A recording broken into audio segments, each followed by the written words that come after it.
Bəzi məsələlərimiz var, təbii ki, onu da müzakirə edək.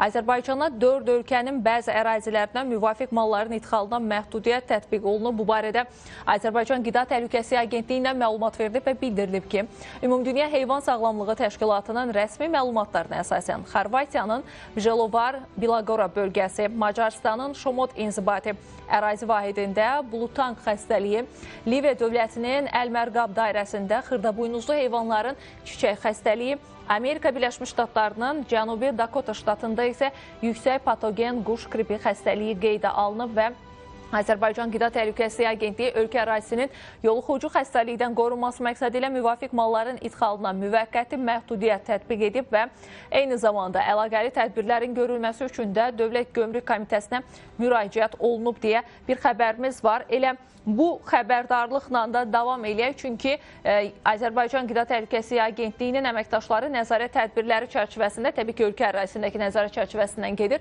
İsmayıllı rayonunda fəaliyyət göstərən ət satışı məntəqəsində yoxlama aparıblar və bu yoxlama çərçivəsində nələr baş verib, ümumiyyətcə nələr aşkarlanıb, agentlik bununla bağlı hansı tədbirləri görüb, bunu bir qədər öyrənək istəyirəm. Ona görə hazırda canlı bağlantıda qonağımız var, onu dəvət etmişik. Azərbaycan Qida Təhlükəsizliyi Agentliyinin Bakı Regional Bölməsinin Heyvan Sağlamlığı və Baytarlıq Nəzarəti sektorunun müdiri Ülviyə Cəlilova bizlə olacaq. Salamlayıram sizi Ülviyə xanım. Hər birinizə xoş gördük. Hər vaxtınız xeyir olsun. Hər vaxtınız xeyir. Təşəkkürlər. Ülviyə xanım, qısa bir məlumat mən təqdim etdim. Hansı ki, İsmayıllı rayonunda ət kəsim məntəqəsində bir xoşagəlməz hal olub və yoxlama aparılıb orada. Bu məntəqə ilə bağlı, xüsusən də sahibkara qarşı hansı inzibati tədbir görülüb? Əvvəla qısaca bir məlumat vermək istəyirəm. Yəni, məlumunuz olduğu kimi heyvan kəsimi yalnız müvafiq qaydalara cavab verən, təsdiqlənmiş heyvan kəsimi məntəqələrində həyata keçirilə bilər və bildirmək istəyirəm ki, ölkədə heyvan kəsimi müasir tələblərə uyğunlaşdırılması, müasir kəsim məntəqələrində təşkil olunması, eyni zamanda qanunsuz küçə kəsiminin, heyvan kəsiminin qarşısının alınması, istehlakçıların hüquqlarının müdafiəsi və bu şəkildə kompleks şəkildə həyata keçirilməsi məqsədilə Azərbaycan Respublikası Prezidentinin 11 iyun 2018-ci il tarixli 199 nömrəli heyvan kəsimi fəaliyyətinin tənzimlənməsi haqqında sərəncam imzalamışdır. Bu sərəncamın icrası ilə bağlı olaraq baytarlıq sanitariya və sanitar gigiyena normalarına cavab verməyən yerlərdə, eyni zamanda küçələrdə, yol kənarlarında satış məqsədi üçün heyvan kəsimi hallarının qarşısının alınması istiqamətində Azərbaycan Qida Təhlükəsizliyi Agentliyi və aidiyyatı dövlət orqanları ilə birlikdə ardıcıl reydlər həyata keçirilir. Reydlər zamanı İnzibati Xətalar Məcəlləsinə istinadən baytarlıq sanitariya ekspertizası olmadan məhsulların satışına və eyni zamanda qanunsuz kəsimə aparılan heyvan kəsimi və ət satışı fəaliyyəti ilə məşğul olan sahibkarlar barəsində inzibati xəta haqqında protokol tərtib edilir və müvafiq dövlət orqanları tərəfindən quraşdırılmış dəmir konstruksiyalar yığışdırılır. Qeyd etmək istərdim ki, sanitar tələblərə uyğun olmayan ət satışı mağazaları da mövcuddur ki, bu yerlərlə bağlı aşkar olunduğu təqdirdə nöqsanların aradan qaldırılması ilə bağlı fəaliyyətin məhdudlaşdırılması haqqında qərar qəbul edilir və icrası məcburi göstərişlər verilir. Əhalinin sağlam qida... Bəli? Əhalinin sağlam qida məhsulları ilə təmin olunması və bu istiqamətdə fəaliyyət göstərən sahibkarlıq subyektlərinin üzərində əslində böyük məsuliyyət düşür və bu məsuliyyətdən irəli gələrək vəzifələrinin yerinə yetirilməsi üçün ət satışı mağazaları qida təhlükəsizliyi tələblərinə, gigiyenik norma və qaydalarına uyğun fəaliyyət göstərməsi zəruri şərtlərdən biridir. Hansı tələblər var? Çox üzr istəyirəm, sözünüzü kəsirəm. Misal üçün tələblərə riayət edilməlidir deyirsiniz. Nədir tələblər? Qeyd edim ki, belə deyək, bu tələblər hansılardır? Qanunsuz şəkildə heyvan kəsimi fəaliyyəti həyata keçirilməməlidir və heyvan kəsimi məntəqələrində kəsimlər həyata keçirilməlidir. Hazırda Respublika ərazisində ümumilikdə 128 heyvan və quş kəsimi məntəqəsi mövcuddur. Belə ki, heyvanlar kəsimdən öncə kəsim məntəqələrində baytar həkimi tərəfindən müayinədən keçirilir, termometri edilir və sağlam olduğuna qərar verildiyi təqdirdə kəsimə buraxılır.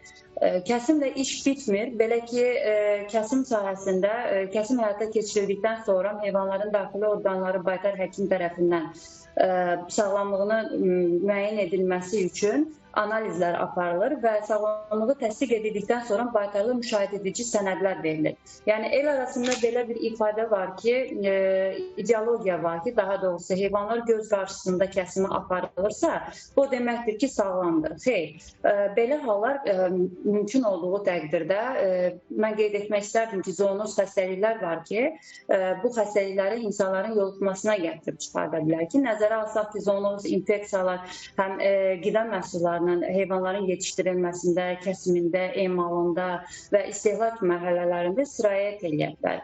Xüsusilə küçə kəsimində biz bu halları müşahidə etdikdə sanitar gigiyenik tələblərə riayət edilmədiyi təqdirdə kəsim prosesində ət və ət məhsullarının mədə möhtəviyyatıdır, dəri və s. kimi təmas zamanı mikrobioloji çirklənməyə gətirib çıxarda bilir. Və bu halların qarşısının alınması üçün hər bir vətəndaşımız mütləq şəkildə heyvan və heyvan mənşəli məhsulları istehlak üçün aldığı zaman mütləq şəkildə baytarlı müşahidə edici sənədlərin tələb etməsi zəruridir.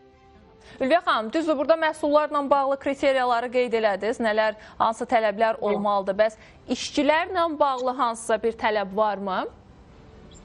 Bəli, ət satışı mağazalarında xüsusilə qeyd edək ki, tələblər içərisində mütləq şəkildə sağlamlığını təsdiq edən sənədlər tələb olunur. Çünki qida məhsulları ilə təmasda olarkən təmasda olan hər bir vətəndaş mütləq şəkildə tibbi belə deyək də, tibbi baxışdan keçməlidir və onun sağlamlığını təsdiq edən sənəd olmalıdır. Qeyd etdiyim kimi, bəzi xəstəliklər var ki, onlar qida sahəsində yoluxmaya səbəb ola bilər. Əlbəttə. Düzdür, bu Bakı şəhəri ərazisində, Bakı-Abşeron bölgəsində təbii ki, daha çox nəzarət olunur, riayət olunur deyə düşünürəm. Bəs regionlarda vəziyyət necədir? Orada həm ümumi bir vəziyyəti istəyirəm izah eləyəsiniz. Ürək açandırmı, yoxsa orada vəziyyət daha da pisdirmi və o rayonlarla bağlı hansı tədbirlər həyata keçirilir? Mən qeyd etmək istərdim ki, biz mütəmadi olaraq Qida Təhlükəsizliyi Agentliyi olaraq bu kimi halların qarşısının alınması istiqamətində dövlət qurumları ilə birgə bərabər mütəmadi reydlər aparılır. Təbii ki, təəssüflər olsun ki, bəzi yerlərdə, bir sıra yerlərdə bu qanunsuz kəsim halları müşahidə olunur və müşahidə olunduğu zaman qeyd etdiyim kimi İnzibati Xətalar Məcəlləsinə istinadən inzibati məsuliyyətə cəlb olunurlar və zəruri icbari göstərişlər verilir. Təşəkkür edirəm sizə. Ülviyə xanım, minnətdaram.